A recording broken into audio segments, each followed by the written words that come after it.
Magandang tanghali mga boss Treva Pips. Ngayon ay magluluto tayo ng nilagang pata ng baboy.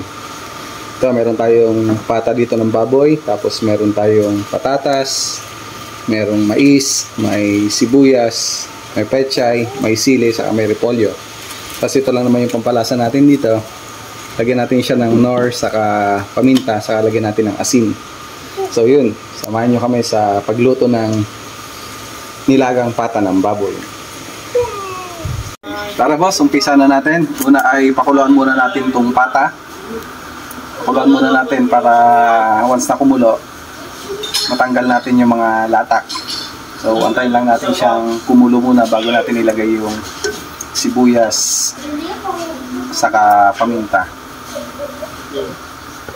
So yun, ito yung ating pata. Pakuluan muna natin ito.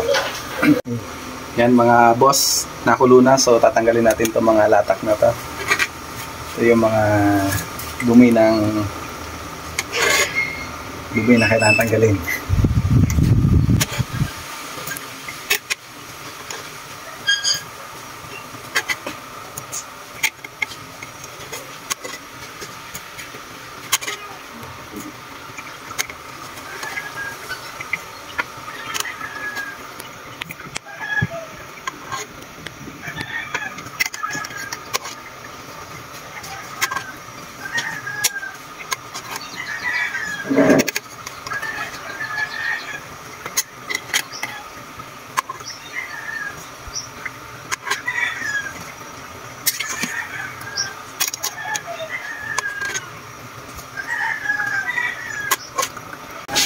Mga boss, lagay na natin itong sibuyas. Sabay na rin natin itong mais para sumabay na sa paglambot. Para yung lasa is mas masarap yung sabaw. Yan. Lagay na rin natin itong paminta. Yan, mas marami, mas masarap. Huwag daw magtipid sa ingredients once na nagluluto para mas masarap yung kalalabasan. Lagyan din natin siya ng isang nor cubes para lalong lumasa. Tapos dagdagan na rin natin yung tubig ng nasa sa inyo kung gaano karami gusto niyo yung sabaw. So ito. Yan.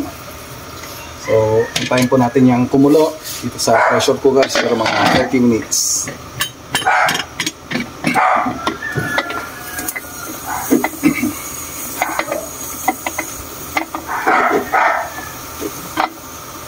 Okay.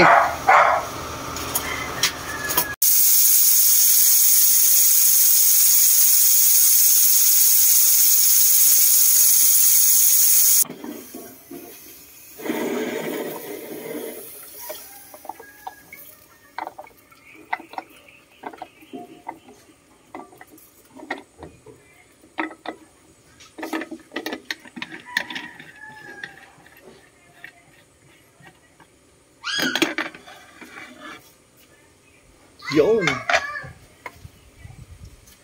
Amoy mais.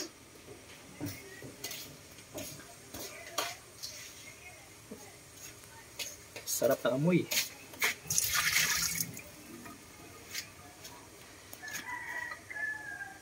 Bigyan ka patatas.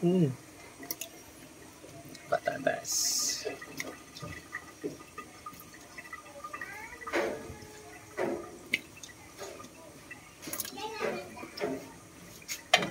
Takpan ulit.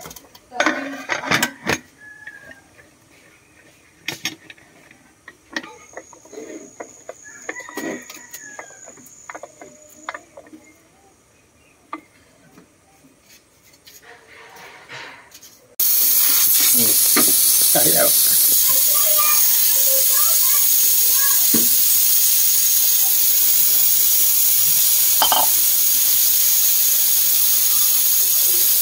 Matagal yan eh.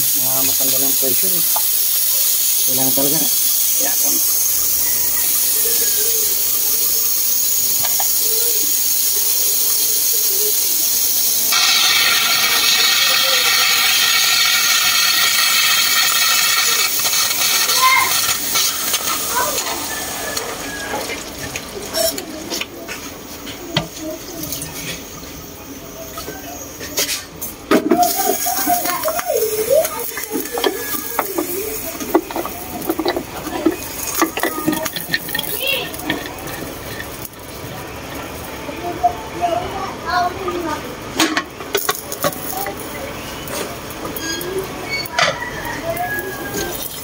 Ay, lalagay na natin ng gulay.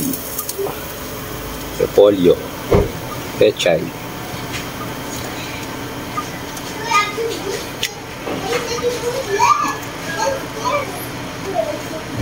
Tapos ilang minuto. Tatlo lang. Pagkakulo. Pagkakulo, pwede na kumain. Dagan yung tubig, sabaw. Kulang yun. Oo nga, sarap, marami sabaw eh.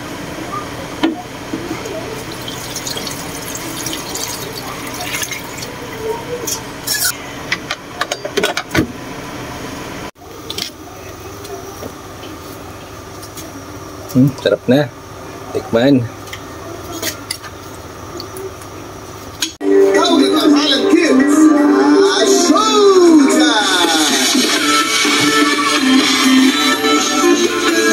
Puting bangka ng mga pangarap ay handa ng maglayak tungo sa tagumpay dito sa semifinals ng Talent Kids sa Showdown. Wait lang. Ang mga tono ay hindi basta-basta. Gutom na si Thea. Pamantayan ay pakatandaan Thea at the rice. sundin. Sila naman ang mga nagsisilbing kapitan para musikang Pinoy ay mapagyabong at maprotektahan. Our dear Jurados, starting off with Frenchie D.